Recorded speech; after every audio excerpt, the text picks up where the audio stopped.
Hallelujah. 2019 നമ്മുടെ convention ഇവിടെ നടക്കുമ്പോൾ ഇവർ കൺവെൻഷനിൽ പങ്കെടുത്തിരുന്നു. എന്ന് എൻ്റെ അടുക്കൽ വന്ന് പ്രാർത്ഥിക്കുകയൊക്കെ ചെയ്തിരുന്നു. അതിനുശേഷം 2020 ബിന്ദുവിന് ഒരു രോഗമുണ്ടായി. ആ രോഗം ഇന്ന് വരെ എന്താണെന്ന് കണ്ടുപിടിച്ചിട്ടില്ല, അല്ലേ? ഇന്ന് വരെ ആ രോഗം എന്താണെന്ന് അറിയത്തില്ല. അതായത് ശ്വാസകോശ സംബന്ധമായ രോഗമായിരുന്നു. അങ്ങനെ രോഗം ബാധിച്ച് ലൂർദ് ഹോസ്പിറ്റലായി, അല്ലേ? അതെ. എത്ര ദിവസം കിടന്നു? 9 ദിവസം. ലൂർദ് ഹോസ്പിറ്റലിൽ 9 ദിവസം കിടന്നു. ട്രീറ്റ്മെൻറ്റ് നടത്തി, പരിശോധന നടത്തി. എന്നിട്ടും രോഗം കണ്ടുപിടിക്കാനായിട്ട് സാധിച്ചില്ല. അങ്ങനെ ലൂർദ് ഹോസ്പിറ്റലിൽ നിന്ന് അവർ കൈവിട്ടു. ആസ്റ്റർ മെഡിസിറ്റിയിലേക്ക് പോയി. അവിടെ ഹോസ്പിറ്റലിൽ ചെന്നു. രോഗം വഷളായി. അപ്പോൾ രോഗം കണ്ടുപിടിക്കപ്പെട്ടിട്ടില്ല, വഷളായി. അങ്ങനെ വെന്റിലേറ്ററിലായി. ശരിയല്ലേ? ശരിയാണ്. എത്ര ദിവസം വെന്റിലേറ്റർ കിടന്നു? 19 ദിവസം കിടക്കേണ്ടി വന്നു. 19 ദിവസം വെന്റിലേറ്ററിൻ്റെ സഹായത്തോടെയാണ് ശ്വസിച്ചത്. അങ്ങനെ വെന്റിലേറ്റർ കിടന്ന് അങ്ങനെ 18ാമത്തെ ദിവസം അല്ലേ, 19 ദിവസം അല്ലേ? 18ാമത്തെ ദിവസം ഡോക്ടർ ആൽബർട്ടിനെ അല്ലേ വിളിച്ചിട്ട് ഇവരോട് പറഞ്ഞു, നാളെ വെന്റിലേറ്റർ എടുക്കാൻ പോവുകയാണ്, ആൾ മരിക്കും. വൈദ്യശാസ്ത്രത്തിന് ഒന്നും ചെയ്യാനില്ല. ഈ 18 ദിവസമായിട്ട് വെന്റിലേറ്ററിൻ്റെ സഹായത്തിലാണ് ശ്വസിച്ചത്. ആൾ ജീവിക്കത്തില്ല, മരിക്കും എന്ന് പറഞ്ഞു. ഇവരാകെ സങ്കടത്തിലായി. ഇവരെല്ലാവരും വലിയ വിഷമത്തിലായിരുന്നു. അപ്പം നമ്മുടെ ടീമിലുള്ള സണ്ണിച്ചേട്ടനാണ് ഇവർക്ക് കൗൺസിലിംഗ് കൊടുത്തത്. അപ്പോൾ സണ്ണിച്ചേട്ടനെ വിളിച്ചു. അങ്ങനെ എന്നെ ബന്ധപ്പെട്ടു, ഈ വിവരങ്ങൾ പറഞ്ഞു. പിറ്റേ ദിവസം 19ാമത്തെ ദിവസം വെന്റിലേറ്റർ എടുക്കാനായിട്ട് പോവുകയാണ്, ആൾ മരിക്കും.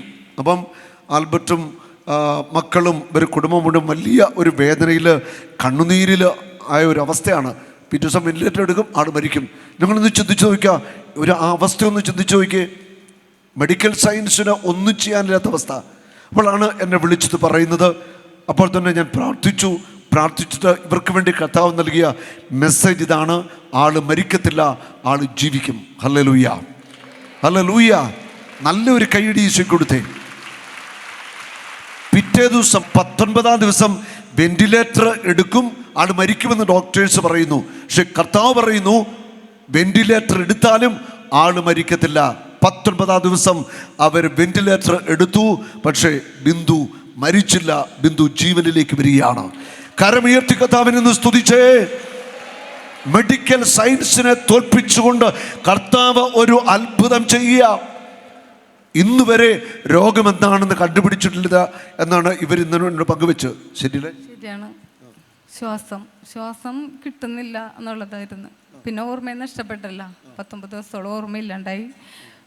ഡോക്ടർ മോളോടും ആൽബർട്ടോടും പറഞ്ഞ് ഇത് ഊരി കഴിഞ്ഞാൽ മരിക്കും, അത് ഉറപ്പാണ്. പക്ഷേ സാബു ബ്രദർ പറഞ്ഞു, ആൽബർട്ടേടം പറഞ്ഞാണ് ഞാൻ അറിഞ്ഞത്, ജീവിക്കും ഉറപ്പ് എന്ന് പറഞ്ഞ്. അത് കർത്താവിൻ്റെ സന്ദേശമായിരുന്നു, ജീവിക്കും, മരിക്കത്തില്ല. 19 ദിവസം വെന്റിലേറ്റർ എടുത്തു. പക്ഷേ ബിന്ദു മരിച്ചില്ല. ബിന്ദു ഇന്നും ജീവിച്ചിരിക്കുന്നു. ഇന്ന് വരെ ആ ലങ്സിൻ്റെ രോഗം എന്താണെന്ന് മെഡിക്കൽ സയൻസ് കണ്ടുപിടിച്ചിട്ടുമില്ല.